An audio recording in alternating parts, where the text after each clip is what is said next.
Everyone,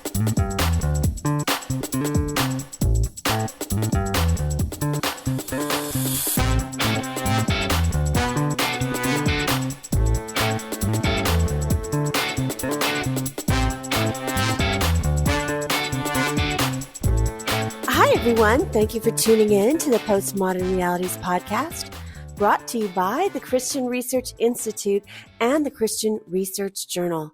I'm Melanie Cogdill, managing editor of the Christian Research Journal. Happy New Year! It's January 2025, and this is a whole new year of Postmodern Realities podcasts. And you are listening to episode 427, which is a spoiler-filled conversation about the Apple TV Plus series called Sunny. On this episode, I'm joined by Lisa Cooper. She is a marketing specialist at Paravel Insights and a freelance writer with Barna. Lisa has a master's degree in religion from the American Lutheran Theological Seminary, and she also serves as an adjunct chaplain at Chesterton House at Cornell University in New York. Lisa has written an online exclusive TV series review for the Christian Research Journal, and her review is called Grief, Loneliness, Friendship, and Robots: How Apple TV Plus's Sunny Shows Us About Human Nature. And you can read it absolutely free online at equip.org. That's EQUIP.org. Lisa, it's good to have you on the podcast again. Yeah, thanks for having me back. Well, last summer in July or so, I noticed that there was a trending TV series on Apple Plus TV, and it was called Susie, and I like sci-fi, so I didn't really know anything about it. It said it's a sci-fi series, and I was making a trip, and so I had time on my hands to watch it on the long plane flight. So I started watching it. I'm like, wow, this is really weird. It got weirder, and I was thinking, this is something we need to cover, mainly because it is popular. People are watching it, and there's a lot to be said about some of the themes that come through. So this series is actually based on a 2018 novel called The Dark Manual, and it was written by award-winning Irish writer Colin O'Sullivan, who is actually an expat, and he's lived in Japan for more than 20 years. So more than 20 years ago, Colin went there, I guess after university. He thought, I'll teach English for a year, and he ended up meeting his wife, Yuki. I remember her name because that's my dog's name, Yuki. And now he's been there for 20 years and raising his family there. And he has said he loves writing. He's written since he was a little kid. So now he's writing about Japan.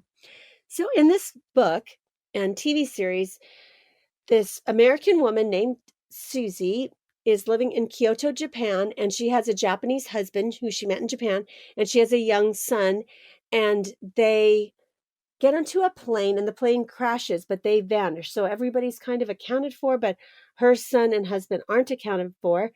And as kind of a bereavement gift, her husband, who worked at an electronics company, their company sends her this domestic robot. And so that's kind of what happens. And then also, there are 10 episodes on Apple Plus TV, but only 4 of them are based on the book. So when I was reading an interview with Colin O'Sullivan, he was kind of looking forward to seeing, well, what twists did they do with his book? And there are quite a few twists, and we're going to talk about that because some of our conversation towards the end of the series is what was introduced by the writer of the TV series. So I mentioned it's about a woman named Susie. Her name is Susie Sakamoto because she's married to a Japanese man. And so what is her life like when we meet her? And she has received this domestic robot whose name is Sunny. That's the name of the series. And what are some of the unique challenges, just as we get dropped into this, situation in her life that Susie Sakamoto faces? Yeah, so Susie is an expat, just like Colin O'Sullivan, and she does not know Japanese very well.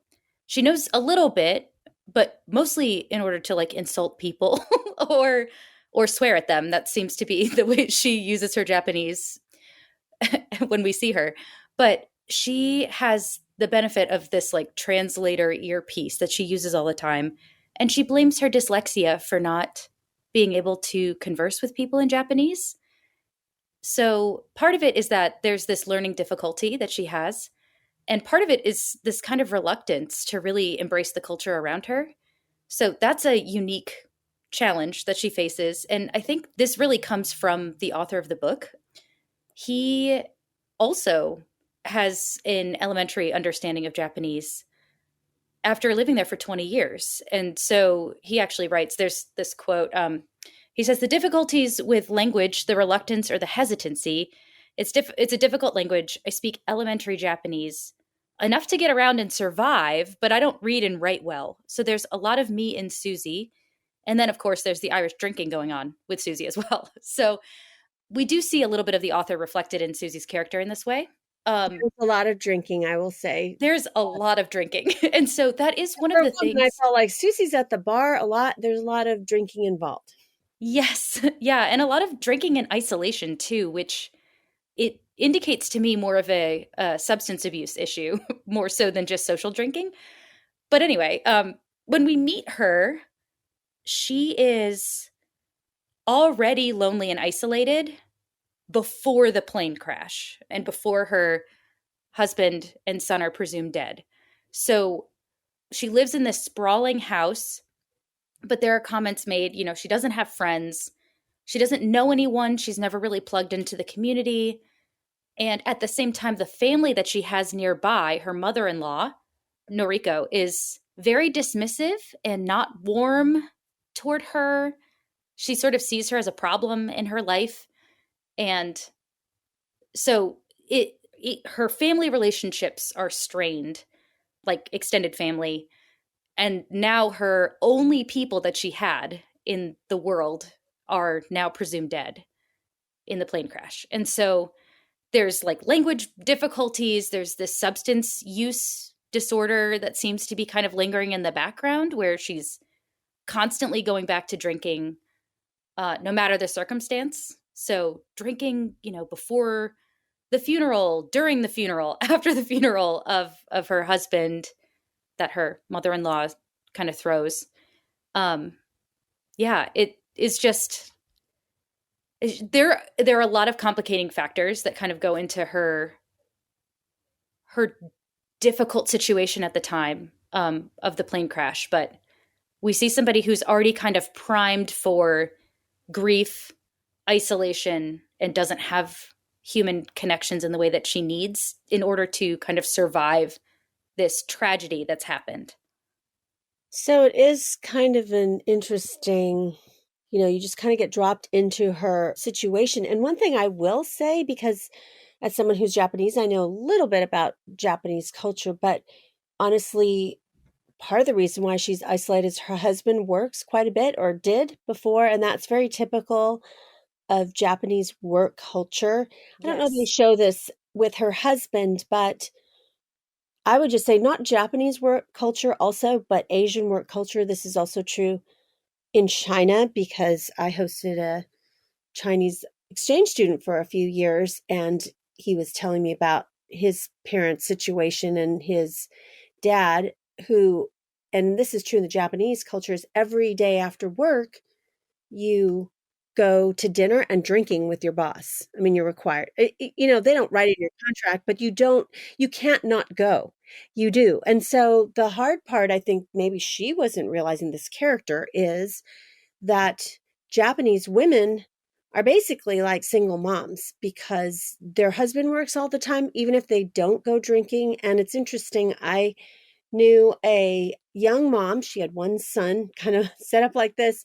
And she was learning English through a church down the street from my church. And someone from my church volunteered at the other church because she used to be a missionary. And so she was trying to find friends for this young mom who was very isolated in North Carolina. And there were a bunch of expat Japanese working for Japanese companies here. And so she would be alone all the time. And the only time her husband would take off is Sunday. And even at night, he wouldn't come home. He'd work until they didn't go drinking in, North Carolina, but they would work till 10 p.m. And I said, do the Americans do that? And she said, no, just the Japanese. And he would work on Saturday too. Wow. So it's very much like, even if they're not in Japan, they're still doing that. So that's part of, she's isolated and lonely, but she's by herself, and that's because her husband, the plot will thicken because a lot involves his work, but that is not atypical. It's not necessarily, oh, this is for the plot for this book.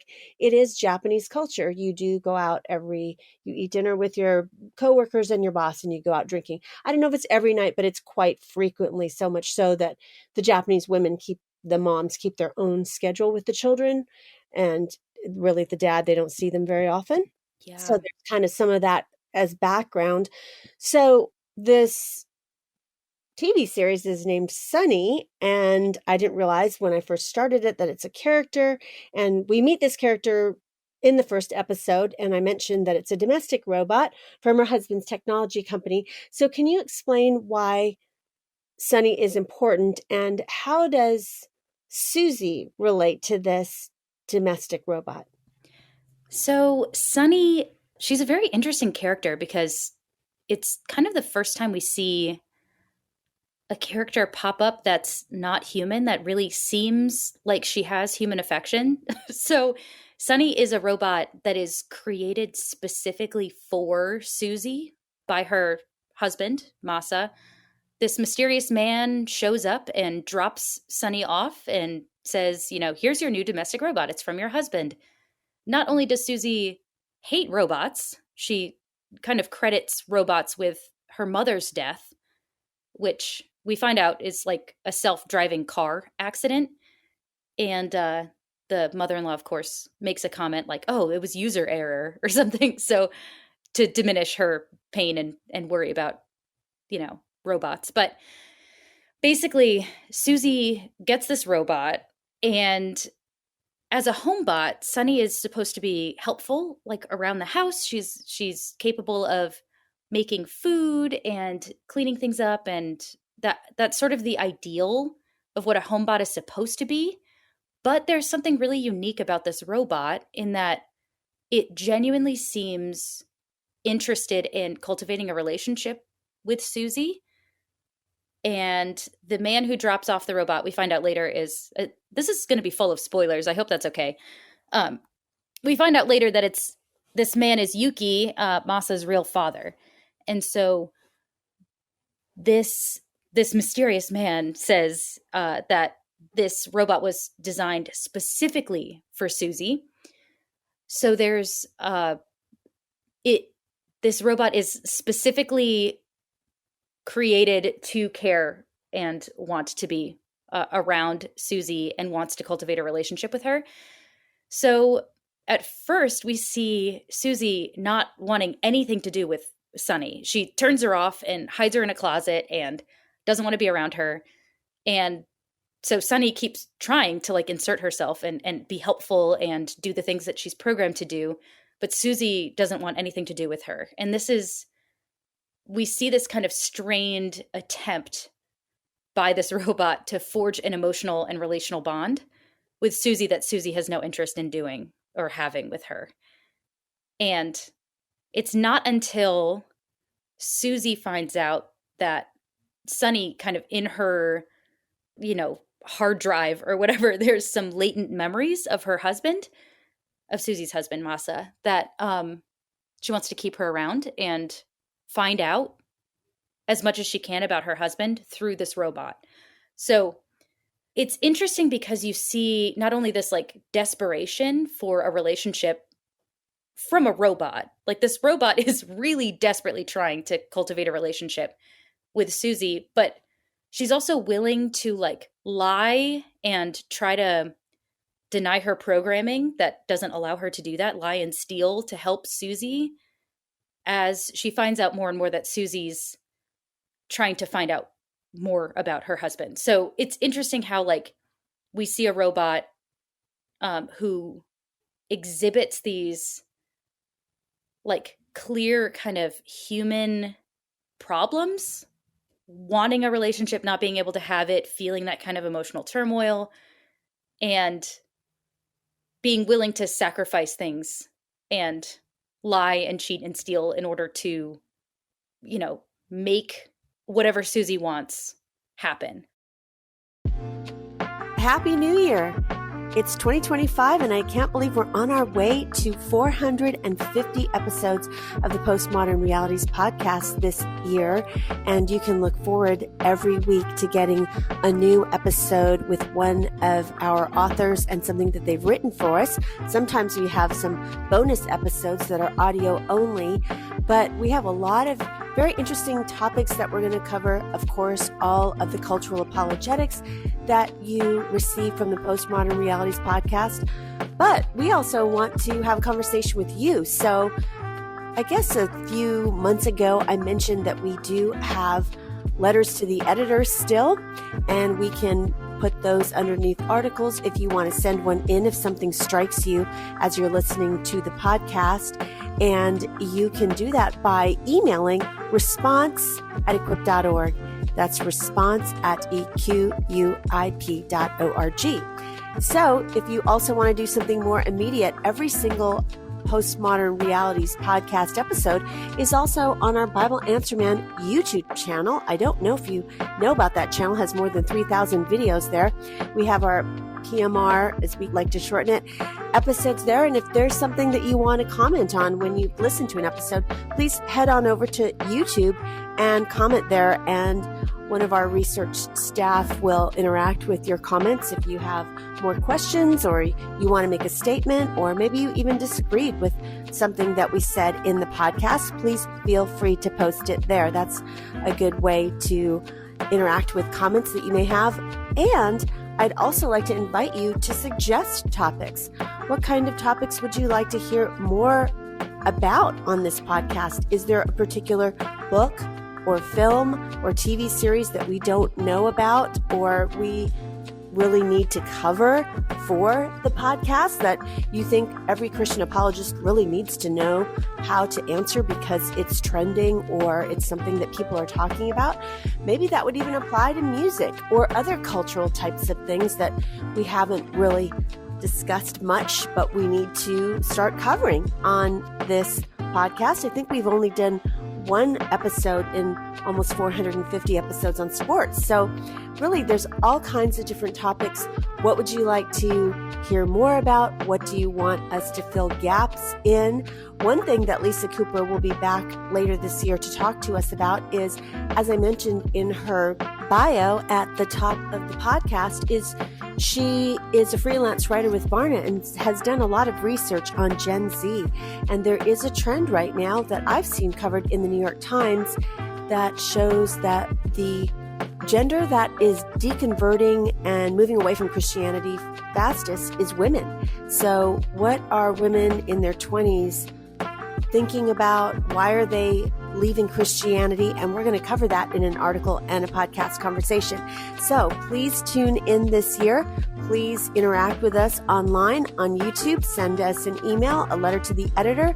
But also, it's a new year. We didn't get as many comments that I hoped for the end of the year. It's been a while. So please give us a review or a like, especially in Apple Podcasts. Did you know that the top two platforms where people get all of their podcasts is Spotify and Apple, and particularly Apple? So if you could go onto Apple and give us a comment why you like listening to the podcast and a review, it really helps us out and helps more people discover this podcast. So back to my conversation with Lisa Cooper, and Happy New Year again to you and yours. Well, the setting of this TV series in Japan is like, kind of, you realize it's the not so distant future, but there are still some like sci-fi and dystopian elements that show up in the show. And I do say it's this not so distant future because earlier this fall, I got to ride in a self-driving car in San Francisco called a Waymo. It was like the first rollout of it. So, it's made by Google, and I know someone at Google, and so they were, given the opportunity to use it. And at first, it seems very freaky, but I have to say it's probably going to be the future because the Waymos have next to no accidents, and the one accident that it actually had was literally the other driver, like human error from the other Mm, driver, not the Waymo itself. yeah. And it is very surrealistic. I mean, you get into it, it knows your name because you have, on the app, you call the Waymo and they're just kind of driving around San Francisco. There's 300 of them driving around their electric cars, but they have more than, obviously they have GPS and all those things, but they have other aspects to it. So it has infrared, so it can sense if somebody like darts out in the street in front of it. And there were people jaywalking when I was taking it, and it just completely stopped. It knew it to slow down and stop. The first time you take it, I took it twice. You have that sensation, if somebody else is driving, you're still watching how they're turning and you're trying not to backseat drive, like, whoa, slow down or whatever. But it just does everything so perfectly. It parks perfectly that by the second time, it's almost like a relaxing spa experience you get in. You can't really hear outside noise. It's speaking to you kind of in the same similar voice that Sunny has, in this just very soothing woman's voice. And the temperature is just perfect. And they've got, ambient music playing. And so we say it's set in the not so distant future, but I just rode a self-driving car. So it is Right. pretty, the fact that there could be home robots is probably not too far off. I mean, there are probably some just basic ones right now, but there could be, an example of something like Sunny showing up. So how does this series, and it does definitely have some dystopian, like sci-fi elements to it that aren't true for now, but how do they comment on our use and abuse of technology? And I will say, though, because if anyone watched the travel show of the late Anthony Bourdain, there's an episode where he goes to Japan and you can watch robots fight, like ringside fighting between these different robots. And you have these women, I guess, in bikinis riding these robots in, and these robots are fighting. And it's like a dinner show. People are sitting there eating dinner. And this was quite a while ago because Anthony Bourdain has been deceased for a few years. So the idea of Sunny really isn't super off, the beaten path, when literally even today, the robots that are probably fighting now are even better than the ones that Anthony Bourdain said, but you could go for your own, dinner theater of fighting robots. So what is it kind of commenting on about technology, or how even humans interact with technology? Because if Sunny's trying to communicate with her, it's almost like is she's trying not to say it's a person, but you get into this pattern, right? Yes. Yeah, I think well, sci-fi has like some pretty distinctive features. Typically we'll think about like, maybe flying cars or like really intense different technology. But the fact that it's so close, and I think you're making a really good point that this is really not so far off. I think having and I have a little robot that lives in my house and cleans my floors when I ask it to, My little Roomba will go around and suck up all the dirt on my floor. So we're not too far off, I think, from having something similar to what we see in this show, especially like they make mention of self-driving cars in this show as well. And so yeah, the technology thing is really the point of contact here for this kind of sci-fi element to the show. But the difference is right now we have some high functioning robots, but they're not like domestic robots in the same way that we see them. And so, yeah, they might be a dinner theater of robots fighting in some parts of the world, but they're also like I don't follow super closely all of the tech innovations, but there are different ways that robots move that they've kind of worked on recently where I don't know if you've seen that kind of look like dog like robots that kind of move and can jump over different terrain and stuff. So there I know that there's a lot of development in this field that has been going on for a long time. But in the show, we have these robots that and the unique thing is that Masa, Susie's husband, is working on robots that will help people out of isolation. So they're meant to be not only high functioning in that they can do a lot of stuff, but they are also meant to be emotional in a way that is unique and maybe more future thinking than what we have at the moment.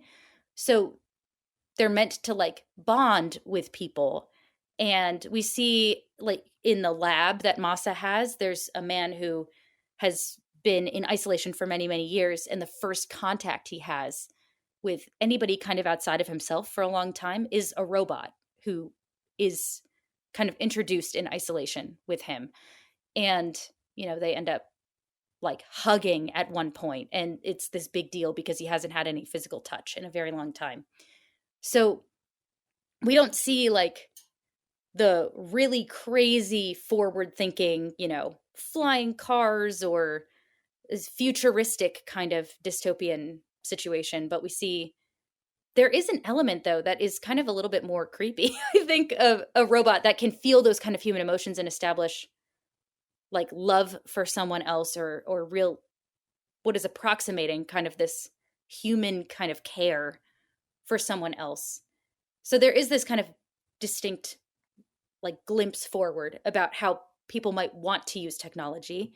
But the problem with technology approximating human emotions is that there's always going to be people who want to use that kind of good, it's intended for good, right? This good technology for bad purposes. And that's where we see there's this whole plot line that we kind of, running at the same time throughout the show of the mob in Japan wanting to use robots to hurt people. Yakuza. That's Yeah, the Yakuza. And so they want to use this technology in order to like program and harm people through these robots. And that's where the whole manual comes in that has all of the different codes you can have to make robots murderous or harm people. And so trying to use these kind of technological advancements for not only personal gain, we see different people in the Yakuza who are vying for power, and the way that they're doing that is through these like problematic uses of technology.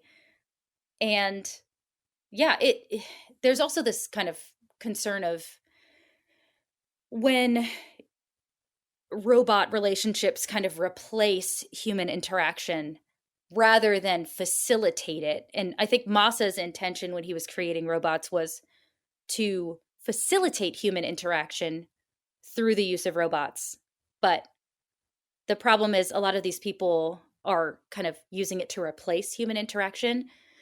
And I think one of the key ways that we see that in the show too, and there's a little bit of sordid content in this show, but we see that a lot of the things in the dark manual are also kind of like sexual things. And so we see when Mixie's character first shows up, the friend of Susie, she's talking about like how you can have these codes and have sex with your robot. And it's weird, but that is one misuse of good technology that could happen. So when technology replaces human interaction, I think that's also like a really interesting way that this show comments on kind of our abuse of technology in the future. Yes, and unfortunately, some of the things they have this manual that you mentioned, it's something that they're searching for in the dark manual in this show that mentions that. Unfortunately, some people are probably already down the path of doing those kinds of things as well right now. Oh, sure, With surely, yeah. robots. That's unfortunate. The other thing that's really interesting is I wondered if they had done their research, the writers, and I don't know if these are writers in America. I'm assuming people usually have consultants, but there's extended scenes of the Yakuza in the public bath, and all the Yakuza are covered with tattoos. But actually, Yes. in Japan, it's illegal to go. If you have a tattoo, even for foreigners, you cannot go to the public baths. I mean, the public baths seem weird to us, but in Asia, whether it's in Korea or Japan, that's how people take a bath. So they're separated by one's for men and one's for women. And you feel like it's bizarre in what it seems like a very proper type of culture in Korea and Japan that people go to these public baths and are walking around with no clothes on, going to the bath and the sauna with all these strangers, but literally that's like a thing that they do. And so I thought that was interesting that they had this some scenes there, and I was just like, this is not realistic because it's literally against the law to go if you have tattoos because of the yakuza. So I guess the yakuza must have tattoos, but it's against the law. You would be kicked out for sure. And so foreigners who have tattoos can't go there. That's an Wow. aside. Yeah, that's interesting. I found Yeah. that out recently. So in the story, in Sunny, you mentioned that Susie Sakamoto's husband, his name is Masa, and they first meet, of course, in a bar.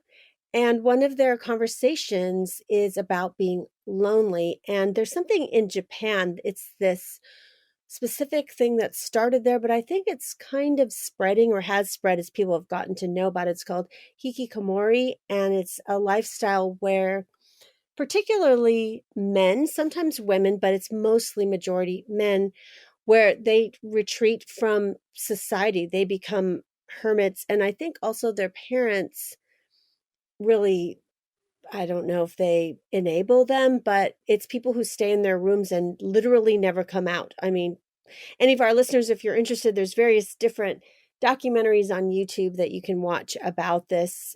I've heard about it years ago, but it is something that is very real, and they might be in there for years into their own bedroom at their parents' house. It's very odd, but they don't have any kind of interaction. So they had this conversation about hikikomori. And so can you kind of just tell us a little bit more than just kind of the overview that I gave, but how does the hikikomori lifestyle relate to Susie's husband Masa and his character? So when they first meet, when Susie and Masa meet, one of their first conversations is this, Masa kind of asking Susie, "Well, what are you doing here? Like why are you in Japan in the first place?" And she said like she had been having a lot of strained relationships, and we get glimpses of that throughout the series. We don't really know what happened with her prior to moving to Japan, but she's made it pretty clear that she had some pretty difficult relationship It's like a stuff. falling out with a best friend, and I don't know that the series really confirms what it is, but whatever it was pretty traumatic for her and very, I think, for the other person, like, I don't ever want to even see you or hear about you again. Yes, and in some ways it almost seems like that may have been romantic too. There are a few like offhanded comments that make it seem like it may have been more than just a friendship, but I'm not sure. Um, and I think that they don't spell it out on purpose because I think that might have been something that they were planning on revealing later, maybe. But the point is, she's kind of reeling from this trauma of a broken relationship of whatever kind it is. And she says that this hikikomori lifestyle, this life in isolation, is appealing to her. And Masa says, "Oh, I lived as hikikomori for 3 years." And the story he tells people, different people, is different.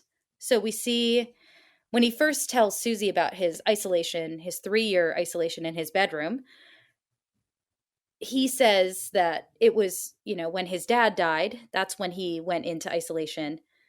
And when Susie is at Masa's funeral, one of his friends says, "Oh, and it was his father who helped him out of isolation," which seems backwards, but we find out later that there's this whole other, it turns out that his father growing up was not his real father. And so it is, both are true. But basically, the hikikomori is like the word itself is this portmanteau of words, hiki, which means like to withdraw, and komori to be inside. So it has this broad meaning of people who withdraw from society, but there's this more specific reference to people who self isolate for longer than 6 months in their homes or sometimes rooms specifically and refuse to leave. So Masa's story of his isolation is unique in the way that he still has a job. He works online remotely for this technology company, And that's unique because a lot of the people who do live this hikikomori lifestyle are no longer working. They're just kind of living off of their relatives who are taking care of them. Who So just that's unique. literally leave food at their door, and then they just open the door, get the food, and, close the door. Yes.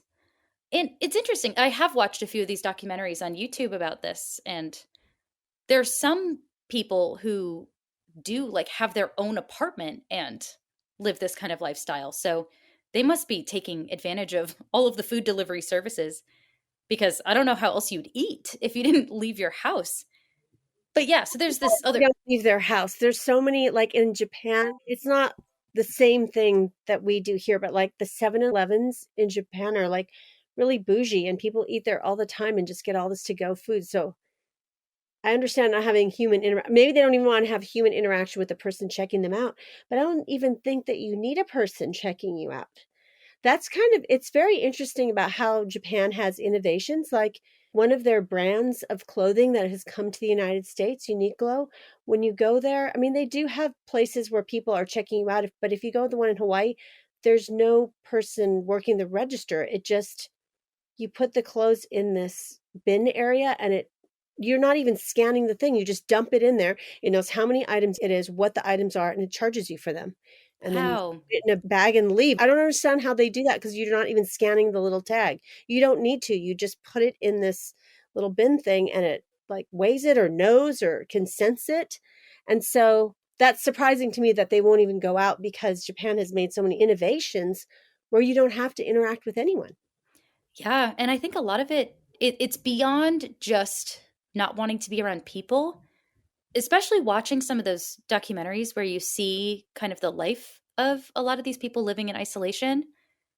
There it's beyond just not wanting to see people. It's this kind of self like punishment or something. A lot of these people just seem like they want to stay in isolation because they deserve it or something. But the hikikomori is not just a Japanese phenomenon. We see this kind of popping up all over the world. And you mentioned this earlier, but, and it is more men than women, but a lot of these people are like, it's something like 1.4 million people in Japan living in isolation and like over 200,000 living in Korea that they have confirmed. And now there's this new kind of term called extreme social withdrawal, which is typically what we use in America. So we're not using the term hikikomori in the same way, but this extreme social withdrawal also is present in America. I think the internet really enables a lot of that. The fact that you can still maintain quote unquote social interactions, but never have to leave your house. Yeah, I don't know if it would have been possible in previous generations. I think you need technology, and I think you also need to be able to work remotely, but and because of like the ability with the internet to not limit, because these folks play video games too. Yes. So they could be playing video games and interacting with people that way, but they just don't want to see people, IRL in the flesh somehow. Or maybe they're playing solitary video games because that's possible too. But I don't know that in past or, hundreds of years ago, you wouldn't have had the means to be able to maintain the hikikomori lifestyle. I don't think. I don't think so either. And I think COVID, a lot of the literature that I was reading about this too, COVID really amped this up a lot because we had more systems pop up that allowed for an isolated lifestyle in order to, stay safe from the virus. A lot of people just kind of retreated and stayed there. So we have more options for delivery for food. We have more options for online, quote unquote, like communities. We have more opportunities to just be isolated in like in a prolonged amount of time. So there is something to that as well, that COVID has sort of made this worse. Are there any, I guess, universal features of hikikomori? Because you mentioned that it's in Korea, it's now in the United States and other places. Is there something, a profile maybe, of somebody who would pursue this kind of lifestyle? Yes. So there's a big correlation for people who seek out this kind of lifestyle, those who have psychiatric conditions. It's not a one-to-one causation kind of thing, but there's definite correlation between psychiatric conditions and maladaptive personality traits that show up in people who tend to isolate in this way. A lot of it has to do with adverse family dynamics, especially the people who have parents who are really overbearing or really enabling this kind of lifestyle as well. We see with a lot of these people negative peer experiences, all of the societal pressures. And I think that this is why we see it so much in Japan is this work culture that you were talking about earlier. This idea that your life revolves around work. And if you don't feel like you fit in at work, or you don't feel like the kind of work that you're being pressured to have from your family is the right choice for you, it can be easier to just shut down and withdraw than it is to lean in and force yourself to be uncomfortable all the time. As I mentioned, excessive internet use or digital media use is also one of the key features of people who isolate in this extreme way. But I think the biggest thing, and it seemed to be throughout all of the scientific literature, is coping difficulties. So if there are any challenges that are presented in, the lives of these people, they have a hard time coping and adapting. And it's easier, it's perceived to be easier to just not, just not deal with it. So, And the character of Masa Sakamoto, his mom fits that profile of the overbearing mother, or at least that's how she came across to me. absolutely, absolutely. And yeah, relationship difficulties with them as well. She is secretive and she's obviously hiding things from him. And yeah, and there are difficulties, he has perceived difficulties with his father that he grew up with. And yeah, I think that plays into some of the other things like low self esteem and some of the other like kind of factors like that play into the hikikomori lifestyle. So, but definitely you see Masa's mom leaving food outside of his door and begging him to come out, and he won't come out. And so it's difficult to say that there's like a one size fits all kind of profile of people who tend to do this, but I think the biggest thing, the biggest kind of feature is this difficulty coping. Either there's some kind of event that happens or psychiatric things that are kind of underlying under the surface, or peer pressure, societal pressure, whatever, but not feeling like you can cope, feeling like you're stuck and just choosing to not deal with those things rather than be uncomfortable and deal with them. So, because this is featured in this series, because Masa Sakamoto is pursuing this lifestyle, at one point we find out in the series, you wonder, how do people stop isolating in this extreme fashion? So, are there ways that people who are specialists, I mean, outside of what the series is portraying, how do they encourage people to get out of this lifestyle? Because, like we mentioned, some of it could be enabled by a parent who is worried but would rather have their child, even if it's an adult child. That's the other thing I want to say is some of these people Mm. are adults into their 30s, and we see them in the documentaries. That's what you kind of think, oh, is it some kid or somebody who's, college age that starts getting into this? But one of the surprising things to me was to see older folks really living this lifestyle. So how do specialists say that people can get out of it if they want to get out of it? I'm assuming that they do. I don't know, we're not going to be able to analyze why people are in this besides kind of some overviews that you've given us, but is there a way to effectively have people leave this lifestyle and then be reintegrated into relationships? Yeah. What? So actually, it's interesting that you bring up the age thing because there is this new phenomenon that they're now calling the 80-50 phenomenon in Japan, where there are a lot of 80-year-old parents taking care of 50-year-old children. So, and they're a big portion of the people who are living the hikikomori lifestyle. So there it goes even beyond 30s. Like there are people who are fully grown adults who are living in isolation and having their 80-year-old parents take care of them.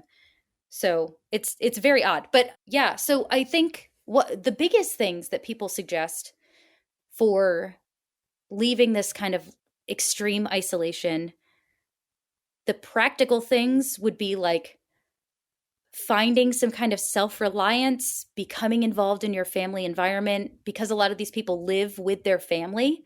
There are some very practical, like small ways that you can start integrating people into family life that forces them to be outside of their room.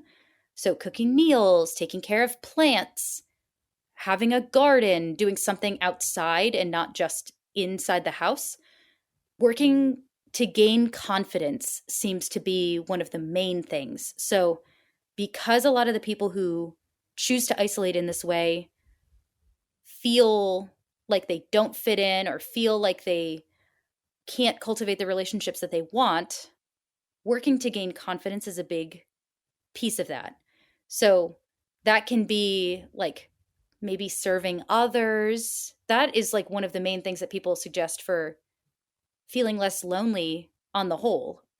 But serving others tends to bring with it this sense of purpose that people are really looking for when they need like human interaction. It's not just, I need stuff from other people, but the act of serving others really informs how we interact with other people and gives us some self-purpose. But yeah, becoming responsible and being interested in the things around you can really help draw you out of isolation. In Japan, they actually have quite a few of these kind of halfway houses that people live in who are, because this is such a problem, the people who are coming out of the hikikomori lifestyle, it's almost like a drug rehab halfway house where people will live in community and start to integrate back into society. And so people who are struggling with isolation kind of forced to live in a community together, forced to cook together, to clean together, and some of them even have like jobs that are kind of associated with that home, so they have to be out in the community doing things. That can be really, really helpful for a lot of people. Just being in a situation where they're intentionally living in community can be a big difference. It can make a big difference. And in Japan, because this has become almost a like crisis of so many people opting into this, is they have people who literally that's their ministry or their, nonprofit organization that specializes in starting to make initial contact. So you see in some of these documentaries, it's like the parents are like, can you even make contact? So it's a long, slow process, just like regularly coming to that person's door if they live in their house and just in like their parents' house and then trying to talk to them. And it takes a long time before they even receive an answer, So Yes. it was very fascinating that it's become an industry almost of people who are trying to help the hikikomori and also get them to reintegrate into society. Yeah. And it's interesting. They found that women do a better job of kind of coaxing these men out of these situations than other men. Because you would think that like having peer relationships with other men might help draw a lot of these guys out of isolation. But there's something comforting, I guess, that they talked about in one of those documentaries that I watched. It seems like they really want connection with women, which is interesting. Also, women that aren't their mother. Yes. The character that we find in Sunny is Masa's mother, who's still kind of berating him to me, even as he's living this hikikomori lifestyle. So when his character Masa becomes starting to leave his hikikomori isolation, in other words, he's realizing I shouldn't be doing this, the series introduces this trash robot that he's programming, and it helps him think through that, oh, I need some kind of interaction with something, someone. And so it's very controversial, but as we've been talking about this whole episode, just how do robots interact with humans? And it shows us about AI. I mean, maybe we say it was prophetic to have that film all those years ago, Her, about that AI that was interacting with the character, the Joaquin Phoenix character, voiced by Scarlett Johansson. But actually, because, and by the way, just to tell some of our listeners, is that AI can be used in positive ways as well. And so when you hear an AI voice now, it's actually a human voice that has been mapped. So they've used, that's why I don't know if anybody sees, various different ads on social media, but one time I saw an ad for audio Bibles, and I guess Snoop Dogg has allowed his voice to be mapped. So you could pay a subscription and get Snoop Dogg to read the Bible to you. I mean, that would Wow. be a very interesting experience. And that's why, for instance, if anyone uses the Waze app, it's a very popular app for driving and maps, but it's fascinating because of technology. Waze is located in Israel. So they're mapping everything in the United States. And, if you want to pop onto Waze, it's a little bit more interactive because users will tell you why something is stopped or this traffic is still stopped for this long or whatever. But anyway, on Waze in the past, I don't know if it's still there. You could pick a different voice, and you can do that now. You can pick on your Android or your Apple what kind of voice do you want speaking to you?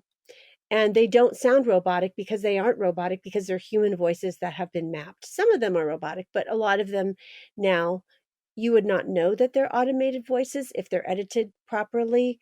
So they can do all kinds of things to be very realistic sounding because it is literally a human voice speaking. So that's something I wanted to ask, like, what does it show just on a lay level about how potentially humans can interact with and respond to AI, robots? In the case of Sunny, this domestic, I mean, she looks very robotic. She doesn't look real like we would think of, futuristic sci-fi. It looks like a person, but this is a very robotic looking thing, but it has this voice that's soothing and programmed to Susie specifically. So what can we learn about that in terms of Yeah. how we might interact with a robot? Yeah. I think there's the instance with Masa leaving his isolation. He starts to find purpose as he's programming this trash robot. And there's this really powerful moment when, because of the adaptive learning, the AI kind of learning that the trash robot has, as Masa's training him to distinguish between trash and not trash, which is the whole purpose of a trash robot, the robot identifies something very unique and interesting about Masa, which is you always frown at things that are not trash. You want to keep things that make you feel bad. And in that moment, Masa realizes this thing about him, which is I'm in this kind of problematic cycle where I'm keeping all of this negativity and I'm cyclically kind of ending up in this bad vicious cycle of me wanting things that make me feel bad. So it took this AI trash robot interaction of identifying something that was true about him, but external to him, to Masa, that identified his problem in a way that was unique. And so I think, there's been a lot written on AI and how we can kind of use it in a positive way and not in a replacing human interaction kind of way. But in this particular situation, we see this trash robot like take all of the input that it saw and come up with something that was actually kind of insightful and identifying a pattern in Masa's life that he didn't necessarily recognize himself. And so it wasn't just that there was this purpose that Masa found in developing the technology and creating this bot to do what it was supposed to do better, but it was also this like insight that he was living this kind of bad in this bad way where he was just being like beating up on himself all the time. And so the big thing that we see that's kind of a problem with this AI kind of robot like relationships with humans is that when these robots started to form emotional attachments, that seemed to be the biggest problem because that's when the robots would act outside of their programming to protect others. So we see with Sunny, when she's in the lab with Masa, if she perceived that there was a threat, she became violent. And that happened with other robots too. And so, and that kind of like is the whole thing behind why the book of this kind of bad coding exists in the first place, because they would program away these bad things that the robots could do. But they didn't exist until the robots decided to act those ways. So, anyway, I think it's interesting how we see with Masa not only the purpose and connection he gets from just having programmed something that works well, but also this kind of AI learning as it perceives us and our patterns and humans doing what they're doing. They can offer some insight that can be helpful. And so that is promising in some way, but also kind of creepy, I think, a little bit. Well, I certainly hope kind of a deeper dive on the subjects that come up in this TV series makes some of our listeners want to watch it. Like you said, I think it is rated R for language and a lot of, drinking, and there's a few sexual situations. They're brief, but maybe, if you're watching it, you'll skip those. But really, how is this series, because it is popular, our listeners will come across people who, and also it's popular, just generally it was popular on Apple TV this summer. It was in the top 25 of shows that were being watched. That's why it came up for me. These are our top shows. And I'm like, oh, I like sci-fi. I might like this. Oh, it says comedy. I don't know why it's listed as comedy. It's very dark, black comedy, if that. But it definitely can be a springboard just of all the that we were talking about. And as our listeners may know, and we will link it in the show notes, Lisa has written for us on loneliness in the past. So as the Christian apologist thinks about this series, how are we supposed to, as Christians, relate to others and have relationships? And also, as Christianity notes, we are sinners. We live in a broken world. And so relationships are not easy. And there's the calling that Christians have to have relationships that reflect who Christ is a very high calling, and it is very difficult. And we are not immune to all the ways in which we see these characters struggle in broken relationships. But first of all, how are we supposed to build them as Christians? How can we encourage other people as we share Christ, that they're just thinking, well, other people don't treat me this way? And how is it really different from the way in which AI can interact with us? I think we deceive ourselves when we think that the AI has any kind of human interaction with us, even though it can answer a lot of questions. If anyone is using ChatGPT, about a year ago or more, when ChatGPT started, it wasn't very smart. But now ChatGPT is very smart because the AI programming has learned so much in more than a year that if you get the ChatGPT app and you talk to ChatGPT, again, it has a human sounding voice because it's a human voice mapped. And you can literally almost have a conversation with, not almost, you can have a conversation with ChatGPT. It's very helpful, and it's a lot smarter than if you ask Google or Siri or Alexa anything. And so it seems like you're speaking to a human being on the other end. So how should we be cautious about how we maybe start interacting with AI, and how do we, in such a broken world when we're hurt, interact with others? Yeah, there's a very interesting thing about the idea of like forging some kind of relationship with robots. Like robots don't have an eternal soul, they're not created in the image of God. They are man made, which means that they cannot have the same kind of standing as other humans. And yet, like, as people relating to other people, we have this very beautiful and important relationship with one another, which is we recognize that we're created in the image of God. And the Bible gives us all of these great exhortations to, you know, to relationships. So, like, iron sharpens iron. So, like, the idea that when you're in a relationship, you're actually helping each other grow and be better people. And, the exhortations to, like, keep loving one another earnestly, and love covers a multitude of sins.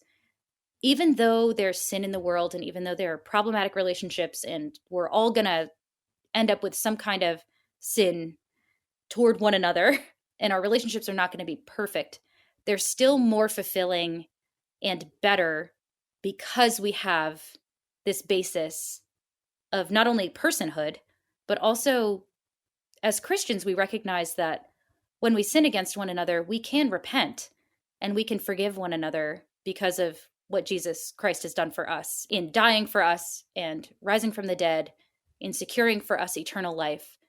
We have something that's much more hopeful, this promise of everlasting life with Christ forever and all those who believe. So we're going to be in relationship even into eternity, relationships with others.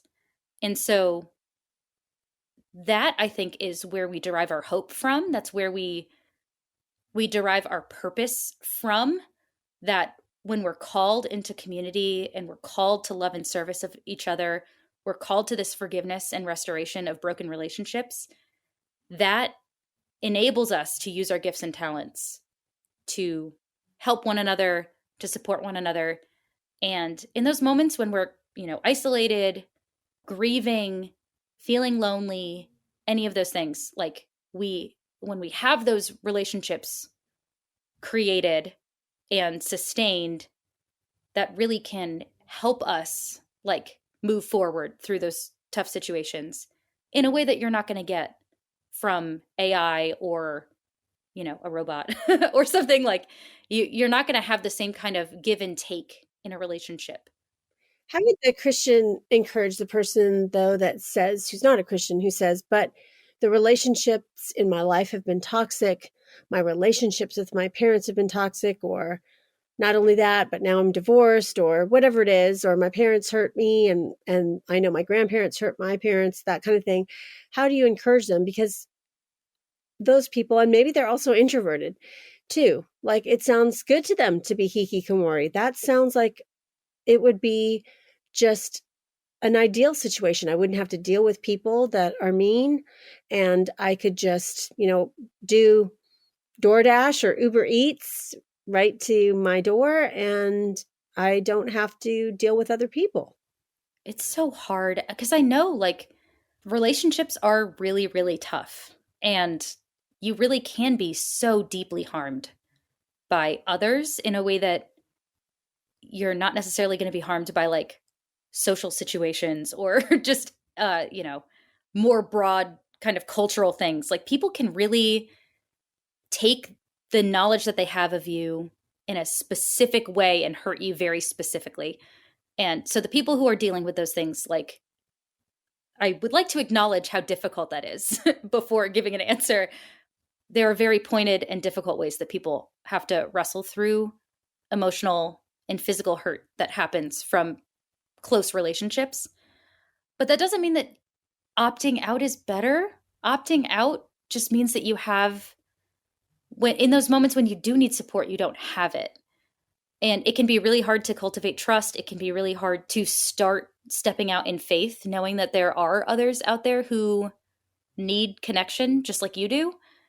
But it can be restorative. And I think, especially, like, the ideal situation is that Christians are going to do what they say they do, right? So we talk this big game of being forgiving and loving and, kind, and this kind of redemptive view of friendship.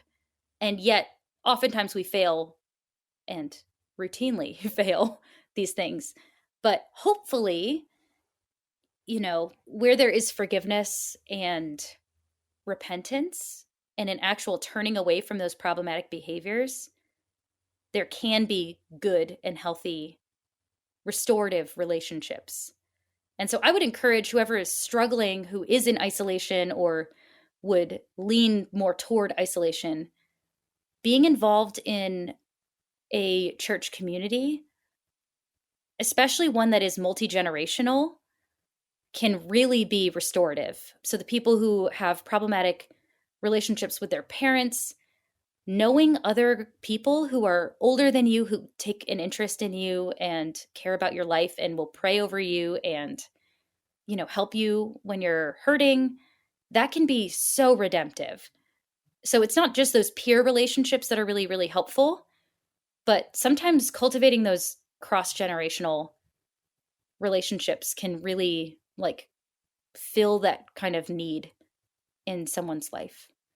So my encouragement would just be, it's not worth opting out. It's worth trying, even when it's hard. And it's sad and difficult, and it's hard to trust people, but it can get better. But it can't get better if you don't even try. And also, as Christians, we believe that God has created us to be in relationships fundamentally, Yes. even before the world was broken. Relationship with God primarily, but also not just primarily, only that. Relationships with one another, since Adam was created and it wasn't good for him to be alone, and he didn't have relational needs met by just tending and working and caring for the garden and naming animals. So he needed someone else to relate to in addition to God. And so that's something I think that is a core thing of, because the Trinity itself is in relationship, of Christianity that we can talk to others about. And also, can you tell us how a Christian worldview will help us, combat this isolation and loneliness, and also despair when we have been hurt by other people, or in the character Susie Sakamoto's case, she was drowning in grief at the time. We won't give all the spoilers and tell you the entire series, so you have to watch it to see some of the other things that are happening there, because I think this is a good springboard to just watch the series, because there's a lot there, but also knowing that it's rated R. How can a Christian worldview do that? And Lisa's our writer who did a deep dive for us on this subject matter. So, we did note that even the government itself right now, we've been told that this is a crisis. This is an epidemic of loneliness. I know that there's a specific government post in the UK, but even the Surgeon General in the United States wrote an op-ed in the New York Times about how do we combat loneliness. And I thought it was really fascinating, because some of the ways he said to combat loneliness, I'm thinking that's exactly what the church does. Absolutely. Yeah. That's my key takeaway, is that Christianity gives us all of the resources to combat loneliness in a very meaningful way. And I think the secular world is looking at this problem and going, how are we going to fix this? And they've run all these tests, they've done all these surveys, and they come up with the Christian answer, which is you need hope that goes beyond just your present circumstance. As Christians, we have this beautiful hope for the future. And it's not just, our immediate circumstances. It's not a health and wealth kind of hope, but it transcends our present circumstances. We have this eternity that we're looking forward to, that is without sin, in the presence of God, new heavens, new earth. We're all in restored relationships. That is the hope that we have. And that informs a lot of how we can live our life, this side of heaven. We're called into community. That's the other thing, that constant, secular harping on just find community, make connections with people. Christians have a community that regularly meets every single week. All you have to do is look up your local churches and find one that, they have their time on their website. You show up and you're in community. There are people there who want to fellowship with you. Your love and service of others, that's a huge deal. When you have opportunities to serve others, it gives you purpose, it gives you connection to others. the idea of forgiveness and restoration, that when we have broken relationships with one another, we have the tools we need to fix those relationships and not just opt out. And, when we're dealing with grief, when we lose people we love, there is this hope for reunification with those people in heaven. So we don't have to despair that we've lost people. There is hope, even in those very particular circumstances. And then as Christians, we also have a very important and meaningful purpose as Christians to live our lives in our vocations with others. So as we see how we relate to one another, as a parent or as a child or as a coworker or however you're relating to one another, there's purpose and there's meaning in how we see our work in the world and how we interact with others. And so glorifying God in the work that we do this side of heaven is something that gives us purpose and helps us move forward to combat that kind of loneliness or purposelessness that comes with isolation. And I think that Christians should remember, if you're a Christian and thinking about this more, this has resonated with you, this topic, more than a springboard to, at this point in your life, to share Christ with others, I would say that the church is not a perfect place. I mean, that's a cliche, but one of the things is to serve other people. That's what Christ calls us to. And also to remember that Christ himself, in as he lived a perfect life on this earth, experienced relational pain. He asked his disciples to stay up with him when he was in his greatest hour of need in the garden, and they didn't. Peter had denied Christ. So remembering also who Jesus is, yes, he's God, and he's also man, and he has experienced the same relational pains, but that did not prevent him from pursuing others or ministering to other people. And I think we need to keep that in mind, because as we live in this fallen world now, this side of the earth being resurrected when Jesus returns, everything being made new, is that we will experience relational pain. But how do we not wallow in that, like the Hikikomori, and ask the Lord by the power of the Holy Spirit to help move us on? As a matter of fact, I have more than 2,000 people in my church, so no one will know who I'm talking about. And also, I don't remember her name, but we have quite a few widows at our church, I think more than 100. And I was recently in a situation seated at a table with a lady who was just finally feeling like she could come back out into being involved in church. And her husband died 10 years ago. And she said, I've just come to the realization, I feel like I've wasted away 10 years. And Yeah. so just try to, really ask the Lord to help you to make that, step of faith. And I know that's hard, because a lot of times we go to a place, and of course the church is full of all kinds of people. That's the thing. Jesus has saved all kinds of people who are not like us, who don't have our same interests.